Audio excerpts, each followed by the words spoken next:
लग्नानंतर होईलच प्रेम मालिकेच्या आजच्या भागामध्ये आपण पाहत आहोत की आता इथे जीवा त्याच्या बेडवर त्याच्या रूममध्ये झोपलेला असतो आणि तेव्हा तो एकटाच बोलत असतो. ह्या चकाचक बाईला किती इगो आहे. खरं तर इथे राहिली आहे, देशमुखांच्या घरी राहिली आहे, तिच्या घरी राहिली आहे, पण इथे ह्या खोलीमध्ये झोपायचं नाही आहे तिला.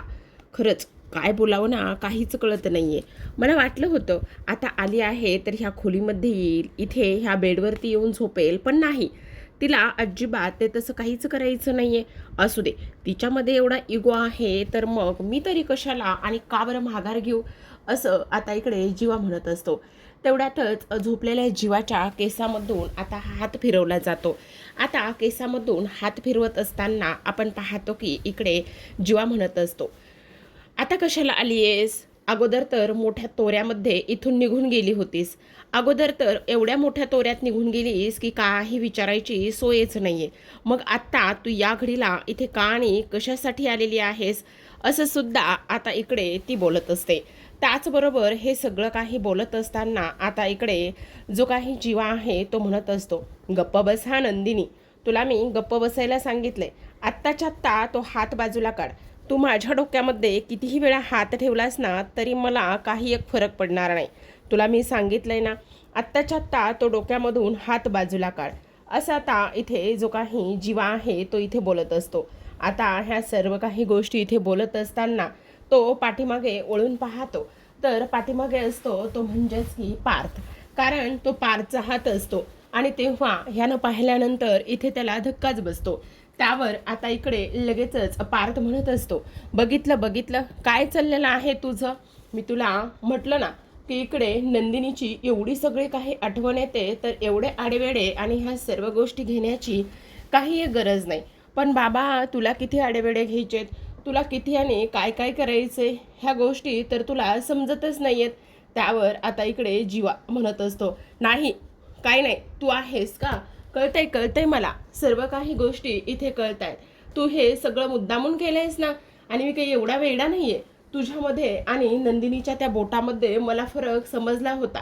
त्यावर पार्थ म्हणत असतो, काही तुला फरक वगैरे काही समजला नव्हता, मला माहिती ना सगळं काही, आणि हे तू का आणि कशामुळे हे सगळं मुद्दामून करत आहेस, असं इकडे तो बोलत असतो. आता हे सगळं काही बोलत असताना आपण पाहतो की इकडे जो काही जीवा आहे तो म्हणत असतो, हो हो हो हो असू देत. तेव्हा पार्थ त्याला म्हणत असतो, तू ना एकदम एक नंबर त्या चिंगमासारखा आहेस. हो, तू त्या चिंगमासारखाच आहेस, असं सुद्धा तो आता इथे त्याला बोलत असतो. त्यावर तो म्हणत असतो, काय म्हणालास, मी आणि चिंगम? हो, तू चिंगमासारखाच आहेस. तर आता दुसऱ्या बाजूला इकडे काव्या आणि नंदिनी त्यांच्या काव्यार्थ रूममध्ये झोपलेले असतात. तेव्हा काव्या तिला म्हणत असते, काय मग ताई? नंदिनी म्हणत असते, अगं तुमची रूम तर छानच आहे, पण इकडे तुम्ही अशी का झोपताय, म्हणजे तू त्या पद्धतीने का आणि कशामुळे झोपलीस, काही समजेल का? त्यावर लगेचच आता इकडे ती म्हणत असते, नाही आम्ही असेच झोपतो. आम्ही असेच म्हणजे नाही समजलं मला. त्यावर आता इकडे ती म्हणत असते, हे असं काय आहे अगं, म्हणजे आम्ही पहिल्यापासूनच इकडे याच पद्धतीने झोपतो, असं सुद्धा आता इकडे ती बोलत असते. त्यावर इकडे आता काव्या म्हणत असते, पण पण सांग ना काय झालंय. हे बघ ताई, आता किती अडून बसणार आहेस, जाऊ दे ना गं. आणि तू ह्या घरामध्ये आलीस तर आता तुला सांगू का, आता हा आठवडा जो आहे ना तो व्हॅलेंटाईन वीक आहे, मग प्रेमाचा दिवस आहे, तर मग तुला ह्या गोष्टी सर्व समजल्या पाहिजे ना. तू एवढं अकडू आणि त्याचबरोबर अडून का बरं बसतेस, नको ना अडू. त्यावर आता नंदिनी चिडलेली असते आणि ती म्हणत असते, नाही हा काव्या, अजिबातच नाही आहे. तुला एक गोष्ट सांगू का, अगं ह्या घरामध्ये येण्यासाठी मी किती काय काय केलं आहे तुला माहिती आहे का. अगं खरं तर मी ह्या घरामध्ये आले ना ते फक्त एक निमित्त होतं, म्हणजे ताई मला नाही समजलं. पण आता तेव्हा काव्या म्हणत असते, अगं ताई ऐक ना, हे बघ, दे ना सगळं काही राग रुसवा ह्या सर्व काही गोष्टी सोडून. आता हा प्रेमाचा आठवडा आहे आणि आपण एकमेकांना साथ दिली पाहिजे, सपोर्ट केला पाहिजे. आणि त्याहूनही सगळ्यात महत्त्वाचं म्हणजे इकडे आता खरं तर आता जीवा पार्थ तिकडे झोपायला गेले जीवाच्या खोलीमध्ये, त्यामुळे मला सुद्धा तेव्हा आता इकडे नंदिनी म्हणत असते, खरं तुला सांगू का काव्या, माझ्यामुळे ना तुम्हाला असं वेगळं वेगळं झोपावं लागते, त्यासाठी खरंच अगदी मनापासून त्या सर्व गोष्टीसाठी सॉरी बरं का. वर आता इकडे दुसऱ्या बाजूला जीवा आणि त्याचबरोबर इकडे पार्थ हे दोघेही जण बेडवरती बसलेले असतात. आता बेडवरती बसलेले असताना इकडे जीवा त्याला म्हणत असतो, तू मला काय म्हणालास, चिंगम म्हणालास, चिंगम, मी चिंगम आहे. तेव्हा पार्थ म्हणत असतो, हो तू चिंगमच आहेस, कारण बघ ना तुझे ते 21 दिवसाचे व्लॉग आणि त्या सर्व गोष्टी मी इथे पाहिलेल्या आहेत. मग मला सांग, आता इकडे एवढा व्हॅलेंटाईन डेचा आठवडा सुरू आहे, प्रेमाचा आठवडा सुरू आहे, तर इकडे तू काय करतोयस, तुझं ते सगळं काही इथे मी पाहिलं होतं ना, म्हणजे त्या सर्व काही गोष्टी इथे मी पाहिल्या होत्या, तुझे ते व्लॉग आणि त्या सर्व गोष्टी, तुझ्या त्या फॅन्स आणि हे सर्व गोष्टी, हे सर्व काही मी इथे पाहिलं होतं, पण तू आत्ता एवढ्या अशा पद्धतीने का वागतोयस ना, हे मात्र मला कळत नाही. आणि तेव्हा इकडे आता तो मुद्दाम म्हणत असतो, खरं तर इकडे ना मला माहिती ना तुझं ते अकाउंट जे आहे ना ती डिलीट झालेलं आहे, असं इकडे तो बोलत असतो. त्यावर लगेच आता इकडे जीवा म्हणत असतो, माझी खेचतोयस का तू, मुद्दाम खेचतोयस ना माझी, काय काय भेटतं काय रे तुला हे असं खेचून. त्यावर तो म्हणत असतो, नाही रे मी कशाला आणि का बरं तुझी खेचेल, मी तुझी नाही खेचत आहे. हा मग तू खेचतोस माझी, कारण तुला असं वाटते ना की माझं अकाउंट डिलीट झालं आहे आणि त्यामुळे तू ह्या सर्व गोष्टी इथे करतोयस. त्याचबरोबर इकडे आता पार्थ त्याला म्हणत असतो, हे बघ झालं त्या गोष्टी बाद झाल्या, कारण सगळ्यात महत्त्वाची आणि त्याचबरोबर एक गोष्ट मी तुला सांगतोय, आता हे सगळं काही तू सोडून दे आणि नंदिनीला ॲक्सेप्ट कर. 21 दिवस एवढ्या सगळ्या काही गोष्टी केल्यास आणि आता त्या केलेल्या सर्व गोष्टीवर तू पाणी फिरवणार आहेस का, नाही फिरवू शकत तू पाणी. त्यावर आता इकडे तो म्हणत असतो, हो का नंदिनी तुझी मैत्रीण आहे का, पण एक गोष्ट तुझ्या लक्षात येते का, नंदिनी तुझी मैत्रीण का आणि कशामुळे झालेली आहे, तर नंदिनी फक्त आणि फक्त माझ्यामुळे तुझी मैत्रीण झालेली आहे. ही गोष्ट तुझ्या लक्षात येत नाही आहे का, कारण ती माझी अगोदर बायको आहे आणि मग तुझी मैत्रीण झाली, ही गोष्ट तुझ्या लक्षात यायला हवी ना, असं इकडे तो मुद्दामच म्हणत असतो. तेव्हा पुन्हा एकदा पार्थ म्हणत असतो, हो कळतंय मला, तुझी मैत्रीण ही तुझी बायको ही माझी मैत्रीण आहे, ती तुझ्यामुळेच झाली, पण आत्ता तू काय करतोयस. त्यावर जीवा म्हणत असतो, आता मी काय करतोय म्हणजे, हे बघ तू आमच्यामध्ये पडू नकोस ना. तेव्हा पार्थ म्हणत असतो, पडू नकोस म्हणजे, खरं तर तुझ्यामुळे आणि तुझ्या बायकोमुळे मला इथे तुझ्यासोबत ह्या रूममध्ये झोपावं लागतंय. काय म्हणजे, हो कारण नंदिनी इकडे माझ्या बायकोसोबत इथे माझ्या खोलीमध्ये झोपायला गेल्या आहेत. सांगतोयस काय, हो त्याचमुळे माझ्यावर ही वेळ आलेली आहे, मला इथे झोपावं लागतंय तुझ्या बायकोमुळे. आणि तेव्हा तो लगेच त्याच्या बाजूला झोपलेला असतो. आता इकडे मात्र नंदिनी झोपायची तयारीच करत असते. तेव्हा काव्या म्हणत असते, ऐक ना नंदिनी ताई मी काय म्हणते ऐक ना. तर इकडे पार्थ झोपलेला असतो आणि जीवा विचारच करत असतो. आता नंदिनी बोलायला सुरुवात करते बरं का. नंदिनी म्हणत असते, खरं सांगू का काव्या, ह्या घरामध्ये मी आले ते फक्त जीवासाठी. अगं मी तुला सांगते ना, ते पेनड्राईव्ह घेऊन मी आले ना ते फक्त एक निमित्त होतं, पण मला तिकडे राहवत नव्हतं, मला जीवासोबत यायचं होतं, जीवासोबत भेटायचं होतं, बोलायचं होतं. अगं ज्या दिवशी ते माझ्यासाठी तिकडे ती डार्लिंगवाली रिक्षा घेऊन आले ना, त्याच दिवशी मला त्यांच्यासोबत परत यायचं होतं. माझं तर कसं झालंय सांगू का तुला, एका बाजूला बाबा आणि एका बाजूला जीवा. बाबांचं ऐकावं का कळत नाही किंवा जीवाचं ऐकावा तेच मला कळत नाही, पण इकडे मी ह्या घरामध्ये आले आणि मला हे आल्याबरोबर म्हणायला लागले, तू ह्या घरामध्ये राहायचं नाही, आत्ताच्या आत्ता निघून जायचं. मला सांग हे कोण मला सांगणार आहे, हे घर माझं आहे, मी कधी येईल कधीही जाईल आणि इथेच राहणार ना, हे कोण मला सांगणार आहे, अजिबात मी यांचं ऐकणार नाही आहे. असं म्हणून आता इकडे काव्या तिचा व्हिडिओ रेकॉर्ड करत असते. तेव्हा नंदिनी म्हणत असते, पण आता काव्या तुला सांगू का, ह्यांचं खूप झालं, मी अजिबात ऐकणार नाही. मला कुठून बुद्धी सुचली आणि त्या गुड्डूने त्या रिक्षामध्ये ठेवलेली दारू प्यायले आणि दारू प्यायल्यानंतर हा सगळा काही गोंधळ झालेला आहे आणि तेव्हापासून हा आवाजसुद्धा ह्याच पद्धतीने बसला आहे, असं सुद्धा आता इकडे नंदिनी सांगत असते, बोलत असते. तेव्हा आता तिला पुन्हा खोकला लागतो, त्यावर तिला पाणी प्यायचं असतं. आता पाणी प्यायला बॉटलमध्ये बघते पण पाणीच नसतं. तेव्हा ती पुन्हा म्हणत असते, काय गं हे काव्या, सद पाणीसुद्धा सुद्धा बॉटलमध्ये भरून ठेवूनच का, कशी वागतेस ग अशी तू? तेव्हा इकडे आता असू दे मीच घेऊन येते. तेव्हा काव्या म्हणत असते सॉरी सॉरी ताई, आणि इकडे मी आणते. नको असू देत, आता मीच जाते आणि पाणी घेऊन येते. असं म्हणून आता एकटीच नंदिनी पाण्याची बॉटल घेते आणि पाणी भरून आणण्यासाठी निघून जाते. तेव्हा आता काव्या म्हणत असते, आता हा जो काही तुझा व्हिडिओ मिळाला आहे ना, ही पट्टराणी आता इकडे माझ्या राजाला पाठवणार, आणि एकदा का तो व्हिडिओ माझ्या राजाला पाठवला की मग बघ आता माझा राजा तो व्हिडिओ इकडे वजिराला पाठवेल, आणि त्यानंतर वजीर आणि त्याचबरोबर पुन्हा ही प्रियसी प्रेम करणारी हे दोघेही जण एकत्र नक्कीच येतील. असं म्हणून आता काव्याने तो व्हिडिओ पार्थच्या मोबाईलवर पाठवलेला असतो. पण आपला पार्थ तिकडे ढाराढूर झोपलेला असतो. एवढा घोरत असतो की काही विचारू नका. जीवाला मात्र त्याच्या त्या घोरण्याचा फार त्रास होऊ लागलेला असतो. त्याचबरोबर त्रास होत असताना इकडे आपण पाहतो की जो काही जीवा आहे तो म्हणत असतो, काय करावं, ही अशी माणसं माझ्याच नशिबी का आलेली आहेत तेच मला कळत नाहीये. काय चाललेलं आहे ह्या दोघांचं? हे दोघेही जण हा एवढा घोरतोय, कसं झोपणार आहे मी याच्या बाजूला तेच मला कळत नाही. काय करू असा इकडे तो विचार करू लागतो. आणि ह्या सर्व गोष्टींचा विचार केल्यानंतर आता म्हणत असतो, पाणी सुद्धा नाहीये बाबा पिण्यासाठी, चला आता पुन्हा जाऊन पाणी वगैरे घेऊन यावं लागेल. आणि म्हणूनच तो आता पाणी म्हणत असतो, खरं तर इथे नंदिनी असती ना तर मला पाणी सुद्धा प्यायला आणून दिलं असतं, पण मी का तिचं उगाचच नाव काढतोय? नाही, मी तिचं अजिबात नाव काढणार नाही. शी बाबा, बॉटल सुद्धा भरलेली नाही, आता मलाच खाली जावं लागेल आणि पिण्यासाठी पाणी घेऊन यावं लागेल. असं म्हणून आता जीवा ती बॉटल हातामध्ये घेतो आणि किचनमध्ये येतो. तेव्हा त्याआधीच नंदिनी तिथे जारमधून बॉटलमध्ये पाणी भरताना त्याला दिसते. आता तिला वाटतं की कोणीतरी पाठी आलंय. तेव्हा ती मागे वळून पाहते तर तिला जीवा दिसतो. आता जीवा दिसल्याबरोबर ती हळूच वळून पाहते, पण जीवा तिच्याकडे सरळ इग्नोर करून फ्रीजकडे जातो. आता फ्रीज उघडायला जातो, पण तेव्हा नंदिनी म्हणते फ्रीजमध्ये पाणी नाहीये.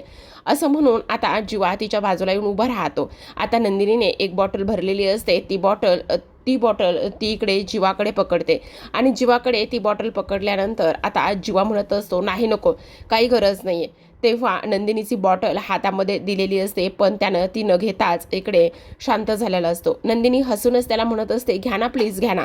पण तेव्हा जीवाला ते सर्व शब्द आठवतात ज्या दिवशी धनंजयने त्याला म्हटलं होतं की माझ्या मुलीच्या जवळ जाण्यासाठी तू तिला दारू पाजलीस, आणि तिच्याकडून सत्य वधवून घेण्यासाठी किंवा तिला तुझ्या बाजूने तुझ्या प्रेमाची भाषा समजवून सांगण्यासाठी तू तिच्यावर अशा पद्धतीने दारू पाजून हे सर्व काही केलेस.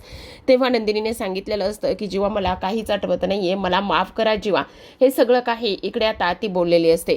तेव्हा हे सगळं काही जीवाला आता इथे पुन्हा एकदा आठवू लागलेलं असतं, आणि जीवाला ह्या सर्व काही गोष्टी इथे आठवू लागत असताना आता इकडे तो नंदिनीच्या पुढे केलेली जी काही बॉटल आहे ती बॉटल मात्र तो घेत नाही, आणि म्हणत असतो, नाही नको, त्या बॉटलची काही गरज नाहीये, नकोय मला ती बॉटल. असं म्हणून आता तिथे जारमधलंच पाणी तो घटाघटा पितो. तेव्हा नंदिनी म्हणते, अहो काय करताय जीवा, जरा सावकाश, ठसका लागेल, आणि हे बॉटलमधलं पाणी तुम्हाला का नकोय असं सुद्धा तिचं म्हणणं असतं. पण जीवाने आता ती बॉटल न घेता किंवा जारमधलं पाणी पिऊनच तो तिथून निघालेला असतो. तेव्हा नंदिनीला आता फार वाईट वाटत असतं. नंदिनीला असं वाटत असतं की काय करायचं जीवाचं, कशा पद्धतीने माझ्यासोबत हे रिॲक्ट होते तेच मला काही कळत नाहीये, असं सुद्धा आता इकडे नंदिनी बोलते. तेव्हा जीवा आता त्याच्या खोलीत जात असताना नंदिनी पाठोपाठ त्याच्या येत असते, आणि नंदिनी पाठोपाठ येत असताना आता ती मोबाईलवर गाणं लावते, ते म्हणजेच की का रे दुरावा. आता हे गाणं लावत असताना जो जीवा आहे तो जीवा हळूहळू पुढे पाऊल टाकत निघालेला असतो, आणि ते गाणं ऐकता क्षणी आता जीवा जो आहे तो आहे त्याच ठिकाणी थांबतो. आता का रे दुरावा हे गाणं इथे प्ले झालेलं असतं नंदिनीने, आणि ते गाणं इथे प्ले झाल्यानंतर नंदिनी आता इकडे जीवाच्या समोर जाऊन उभी राहते, आणि जीवाच्या समोर जाऊन उभी राहिल्यानंतर लगेचच आता स्वतःचे कान पकडते, आणि स्वतःचे कान पकडल्यानंतर तेव्हा नंदिनी इथे कान पकडून त्याच्यासमोर उभी असते, पण तरीसुद्धा जीवा मात्र त्याला कसलाच पाजर फुटत नाही. आता त्याचं कसं झालं आहे ना, एखाद्याच्या मागे किती पळायचं आणि त्या माणसाने त्याला इकडे नाकारायचं, मग तो माणूस इकडे समोरचा माणूस कितीही जरी कशाही पद्धतीने त्याच्यासमोर आला तर त्याला फरक पडत नाही, असं काहीसं जीवाचं झालेलं आहे, आणि त्याने ते पार्थला सुद्धा बोलून दाखवलेलं असतं. आता नंदिनी त्याच्या मागे मागे चलत असते, आणि चलत असताना इकडे तिने त्याचा हात पकडलेला असतो. त्याचा हात पकडूनच इकडे स्वारी म्हटलेली असते, रडायला लागलेली असते. पुन्हा एकदा कानाला पकडूनच पुन्हा एकदा स्वारी म्हणत असते. तेव्हा जीवा आता तिचे दोन्ही हात खाली करत असतो आणि खाली करून पुन्हा तो तिथून निघून जायला जात असतो. पण आतापर्यंत तरी त्याने तिला काहीच बोललेलं नसतं. नंदिनी माफी मागू नकोस, चल माझ्या खोलीमध्ये वगैरे ह्या सर्व गोष्टी अजिबात बोललेल्या नसतात. फक्त आणि फक्त गाणं प्ले असतं आणि हावभाव सुरू असतात. आता तो जात असतानाच नंदिनीची ओढणी जीवाच्या घड्याळामध्ये अडकते आणि तेव्हा तो जात असताना ओढला जातो. तेव्हा नंदिनी त्याच्याकडे पाहते तर ते सगळं काही ह्या पद्धतीने झालेलं असतं. तेव्हा मात्र आता पुन्हा एकदा तो पहिला क्षण आठवतो. ज्या दिवशी इकडे नंदिनीच्या हाताला लागलं होतं तेव्हा सुद्धा सेम अशाच पद्धतीने काहीसा सीन झाला होता आणि आता हे पुन्हा एकदा जीवाबरोबर ह्या सर्व गोष्टी त्याच पद्धतीने होत आहेत. हे सगळं पाहिल्यानंतर आता इकडे नंदिनी त्याचा हात हातामध्ये घेते आणि स्वतःच्या गालावरती तो ठेवत असते. कारण त्याच्या हाताची उशी करून त्याला झोपायचं होतं. पण आज मात्र उशी नाही तर इकडे जीवाचा राग आणि ह्या सर्व गोष्टी तिच्यासमोर होत्या आणि त्याचमुळे तिला आता फार जास्त वाईट वाटत असतं. आता नंदिनी कसलाही क्षणाचाही विचार न करता इकडे जीवाच्या जवळ जाते आणि जीवाच्या जवळ जाऊन त्याला इथे ती घट्ट मिठी मारत असते. आता घट्ट मिठी मारल्यानंतर इकडे जो काही जीवा आहे तो मात्र तिला मिठीत घेत नाही. तेव्हा तो तिला बाजूला करतो. आता नंदिनी बाजूला होते कारण जीवाने तिला बाजूला केलेलं असतं. आता जीवाने बाजूला केल्यानंतर सुद्धा इकडे नंदिनी विचार करू लागते, किती तो राग, किती तो रुसवा, कधी हे संपणार आहे मलाच कळत नाही. जीवाला नेमकं कसं म्हणू, कशा पद्धतीने ह्या सर्व गोष्टी मी इथे जीवाला सांगू, त्याच गोष्टी मला इथे समजत नाहीत, असा सुद्धा नंदिनी एका पॉईंटला जाऊन विचार करते. पण हा सगळा काही विचार करून सुद्धा तिच्या पदरी मात्र काहीच पडत नाही. कारण इकडे आता जो काही जीवा आहे त्या जीवाने सरळ सरळ नंदिनीला इथे बाजूला केलेलं असतं आणि बाजूला करूनच तो तिच्यापासून त्याचा स्वतःचा हात सोडूनच निघालेला असतो. कारण आता इकडे ज्या जीवाला काही झालं तरी नंदिनीशी काहीच बोलायचं नसतं. आता मात्र नंदिनीने हात टेकलेले असतात. एवढा मी पुढाकार घेते, एवढ्या सर्व गोष्टी मी इथे करते, पण जीवाला मात्र त्या कोणत्याच गोष्टीचं काहीच पडलेलं नाही आहे. काय करू मी, कशा पद्धतीने इकडे ह्या सर्व गोष्टी जीवाला सांगू तेच मला काही कळत नाही आहे. किती आणि कसं सांगणार आहे हे सगळं काही आता इकडे ती बोलत असते. ह्या सर्व काही गोष्टी इथे आता बोलल्यानंतर दुसऱ्या बाजूला आपण पाहतो की दुसऱ्या दिवशी छान अशी सकाळ झालेली असते आणि सकाळ झाल्यानंतर इकडे आता रम्या तिच्या खोलीमध्ये असते. तेवढ्यातच वसू तिच्याकडे येते आणि वसू आल्यानंतर ती म्हणत असते, अगं काय गं हे रम्या, काय करतेस तू हे, आणि तू हा कागदाचा गुलाब का बनवतेस? अगं तुला जर गुलाब हवे असतील ना तर एका मिनिटामध्ये तुझ्याकरिता ढिगभर गुलाब मी मागवू शकते किंवा तू सुद्धा मागवू शकतेस ना, मग हा कागदाचा गुलाब तू का आणि कशासाठी बनवतेस? तेव्हा रम्या म्हणत असते, अगं तेच जरी तू ढिगभर गुलाब मागवलेस ना तरी सुद्धा ते संध्याकाळपर्यंत किंवा दिवस संपेपर्यंत ते सुकूनच जातील ना. अगं हो सुकून जातील, मग हा गुलाब काय तू पार्थसाठी बनवतेस का? तेव्हा आता इकडे रम्या म्हणत असते, पार्थसाठी? नाही नाही, हा गुलाब मी आत्ता तरी पार्थसाठी बनवत नाही किंवा हा आत्ताच गुलाब मी इथे पार्थला सुद्धा देणार नाही, असं आता इकडे ती बोलत असते. त्यावर ती म्हणत असते, काय पार्थसाठी नाही बनवत आहेस तू हे गुलाब? तेव्हा रम्या म्हणत असते, बाद झालं आता मूव्ही त्याचबरोबर ट्रेलर ह्या सगळ्या गोष्टी दाखवून झाल्या. तेवढ्यातच तिथे लाल रंग सांडतो आणि लाल रंग सांडल्याबरोबर आता इकडे ती म्हणत असते, आई तुला एक गोष्ट सांगू का, हल्ली ना मला हा लाल रंग फारच आवडायला लागलेला आहे. रम्या असं का बोलतेस ग? हो आई मी तुला खरंच सांगते, हल्ली ना मला हा जो काही लाल रंग आहे ना तो फारच आवडायला लागलेला आहे. हे बरं रम्या बाळा असं बोलू नकोस ना प्लीज, आई खरंच सांगते ग मी, मला हा लाल रंग हल्ली फार आवडायला लागलाय. असं वाटतंय की जोपर्यंत हा हाताला आहे ना तोपर्यंत किती छान दिसतंय. आणि तुला एक गोष्ट सांगू का, आता हा गुलाब तर मी ह्या रंगाने बनवलाच आहे आणि इथे आता मी काव्याचं काय करेल ना ते मला नाही सांगता येत. आता रम्या 2.0 ऑन झालेली आहे असं सुद्धा ती आता इकडे बोलत असते. काय होते बाळा तुला, तू बरी आहेस ना, तू ठीक आहेस ना, तुला काही त्रास होतोय का? रम्या अशी का वागतेस बाळा तू? तेव्हा रम्या म्हणत असते, नाही गाई मी कुठे काय वागते, मी तर अगदीच बरोबर वागते. आता बघ ना हा जो काही गुलाब आहे ना तो आता पार्थसाठी मी बनवलाय ना, मग तो पार्थलाच मी देणार आहे. आता हा जो काही रक्ताचा गुलाब आहे खरं तर मी लवकरच तो सुद्धा गुलाब बनवणार आहे आणि तो असणार आहे काव्याच्या रक्ताचा, असं सुद्धा आता इकडे रम्या बोलत असते. त्याचबरोबर प्रेक्षकांनो, आजच्या भागामध्ये एवढंच. उद्याचा भाग तर फारच इंटरेस्टिंग आणि त्याहूनही तो तेवढाच रंजक असणार आहे. कारण उद्याच्या भागामध्ये आपल्याला असं पाहायला मिळणार आहे की आता इकडे काव्या पार्थ समोर बसलेली असते आणि पार्थ समोर बसून ती इथे म्हणत असते, आता खरं सांगू का देशमुख, तुम्हाला काही जरी झालं ना तरी सुद्धा आता इकडे जे काही जीवा आणि त्याचबरोबर नंदिनीताई ह्या दोघांना आता एकत्र येऊ दे, हीच आता मी देवाकडे प्रार्थना करते, असं सुद्धा आता इकडे काव्या बोलत असते. त्यावर पार्थ मात्र तिच्याकडे पाहतच असतो आणि तेव्हा काव्याने ही जी काही मागवलेली विष आहे ती लवकरात लवकर पूर्ण व्हावी अशीच इच्छा असते. इकडे दुसऱ्या बाजूला नंदिनी किचनमध्ये स्वयंपाक बनवत असते आणि स्वयंपाक बनवत असताना जीवा तिथे येतो आणि तेव्हा तो तिला म्हणतो की काय बनवतेस. तेव्हा ती म्हणत असते, मी जे काही बनवते ते तुमच्यासाठी अजिबात नाही. तेव्हा जीवा म्हणत असतो, स्वयंपाक बनवतेस ना माझ्यासाठी. तेव्हा नंदिनी म्हणते, मी तुमच्यासाठी का आणि कशामुळे स्वयंपाक बनवू? नाही, अजिबातच नाही. मी तुमच्यासाठी स्वयंपाक बनवत नाही. जो काही तुम्हाला स्वयंपाक न्यायचा आहे किंवा खायचा आहे ना तो तुम्ही स्वतःच्या हाताने बनवायचा. मला अजिबात तो स्वयंपाक बनवायला तुम्ही सांगायचं नाही, समजलं? कारण मी तो स्वयंपाक बनवणार सुद्धा नाही, असं स्पष्टपणे नंदिनीने आता इकडे जीवाला सांगितलेलं असतं. जीवा मात्र इकडे हे सगळं काही नंदिनीचं बोलणं ऐकून चकितच झालेला असतो. आता इकडे काव्याने त्याच्या खोलीमधून आता पार्थला कॉल केलेला असतो आणि असं सांगितलेलं असतं की आता पार्थ मी काय म्हणते ते तुम्ही नीट ऐका.